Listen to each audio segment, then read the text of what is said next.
can our justice system punish the public for taking a life and then turn around and take so many? Today I'm going to talk to you about why I feel that the death penalty is wrong. When a person commits a crime, I do agree that there should be some consequences, even some harsh ones. But justice as it stands today is decided and determined by a jury of our peers, but it is not free from human error. Here are a few supporting cases that I have researched. There's a case of Larry Griffin. Now, Griffin was executed in 1995 for a shooting that killed a 19-year-old named Quentin Moss. Moss was a suspected drug dealer in St. Louis. Griffin was suspected in the killing because his brother, Dennis Griffin, was murdered 6 months prior to this crime. Moss was suspected in that killing. Now, Larry Griffin was convicted in the crime mainly due to a witness statement by a man named Robert Fitzgerald. Fitzgerald claimed to have seen the entire shooting. But during the 1993 hearing, Fitzgerald did admit to being unsure if Larry Griffin was even in the car after all. There were also 3 more witnesses whose testimonies could have helped Griffin, but neither of the 3 were ever contacted by the defense or the prosecution, and Griffin maintained his innocence right up until he was executed. So basically, there was little or no evidence, physical evidence, that Griffin actually committed this murder.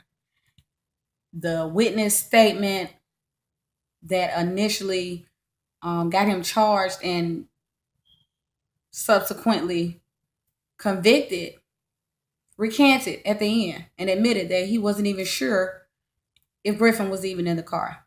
And the 3 witnesses whose testimonies could have helped Griffin weren't even called forth by the prosecution or the defense. Human error. There's also the case of David Spence. Now, Spence was executed in 1997 for allegedly murdering 3 teens in Waco in 1982. He was convicted of killing an 18-year-old boy and also of the rapes, tortures, and murders of 2 17-year-old girls. Now, the original allegation stated that Spence was hired by a store owner named Munir Deeb. Deeb was also charged and sentenced to death. However, Deeb was retried and acquitted. There was no physical evidence linking Spence to the crime. Jailhouse witnesses were bribed into snitching on Spence. Now, despite the weak evidence against Spence, the fact that Deeb was retried and acquitted, and the testimony by those jailhouse witnesses, Spence was still executed.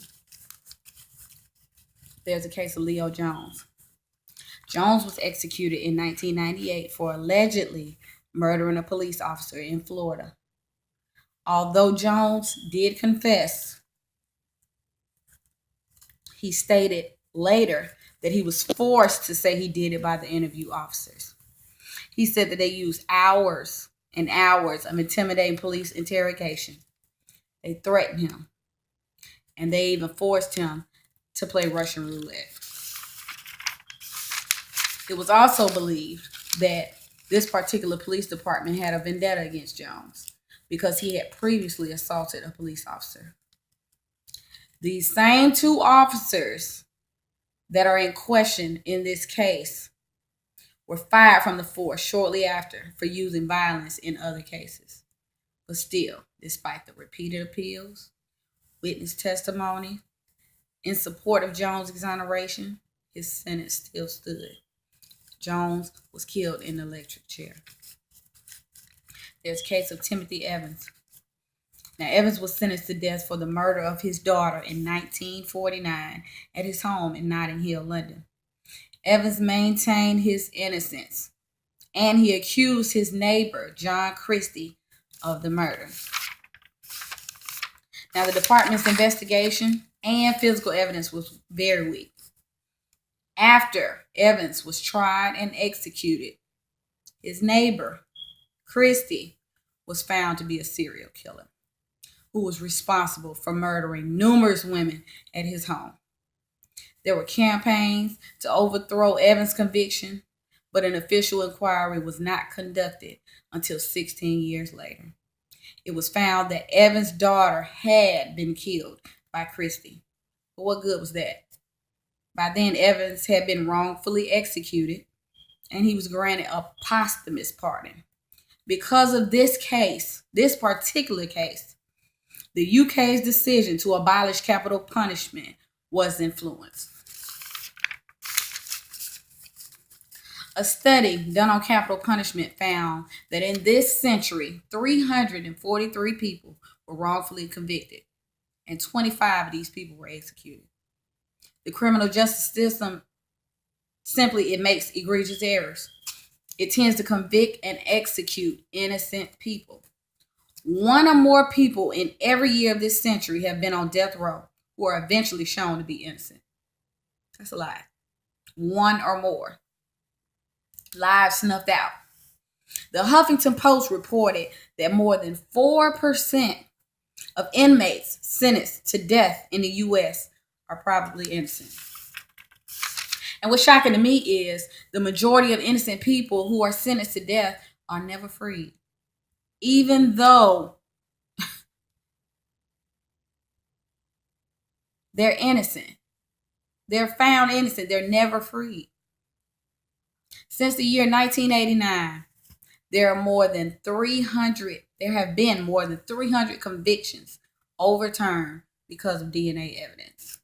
17 of those individuals were wrongfully convicted and sent to death row. Despite the cases that were overturned and despite the statistics, this still remains an issue in this country, and it has devastating consequences. No matter how you look at it, it's devastating. Sure, 60% of wrongful convictions have been financially compensated. But by that time, the average person convicted has already spent 13 years in prison. 13 years in prison. In the U.S., 3,944 years have been served in prison by innocent people. How can you place an appropriate price on time away from your family? How do you place an appropriate price on it? How do you say, here's $2 million for your 13 years of being in prison for something that you did not do?